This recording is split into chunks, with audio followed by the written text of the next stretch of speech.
আসসালামু আলাইকুম, সবাই কেমন আছেন? আশা করি ভালো আছেন। পিনাকি দাদা বিএনপির পিছনে যেভাবে এখন লাগছে, একটা জিনিস চিন্তা করেন। মানে কথায় আছে না, নিজের মান সম্মান নিজে মারা, এরকম আর কি। তো পিনাকি দাদা তো জানেনই, সবাইকে ছাড় দিয়ে কথা বলে না, হ্যাঁ। দেশের বাইরে থেকে একদম টপ অফ দা পারসন। তো বিএনপি থেকে যে নেতাগুলো বলতেছেন যে ডক্টর মোহাম্মদ ব্যক্তিগতভাবে যদি পদত্যাগ করতে চায় তাহলে করতে পারেন তিনি। আসলে তখন কি হবে জানেন? পিনাকি দাদা যেভাবে বিএনপির পাশে লাগছে, বিএনপির ভবিষ্যতে নির্বাচন করা স্বাদ মিটে যাবে।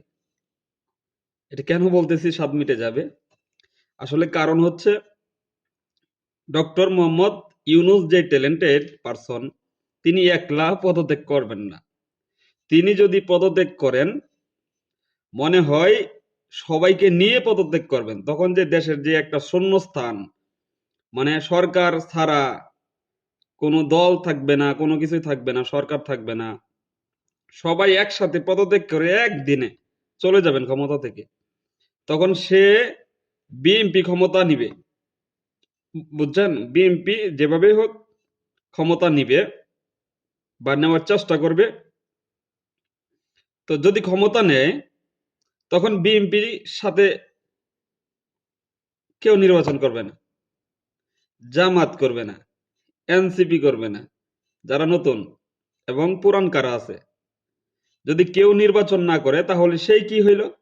আওয়ামী লীগের মতোই হইল, রাইট? আওয়ামী লীগের মতোই হইল। তখন তাদের নির্বাচন করার শখ মিটে যাবে। কথা বুঝছেন?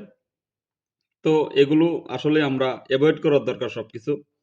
একটু শান্তিতে কিছুদিন থাকেন। পরিস্থিতি নিয়ন্ত্রণে আসলে সবাই কিন্তু আবার সুন্দরভাবে নির্বাচন করে, যেই ক্ষমতায় যায়, বিএনপি যায়, আমরা আওয়ামী লীগ যাই, Awami League, sorry, sorry for that, Awami League.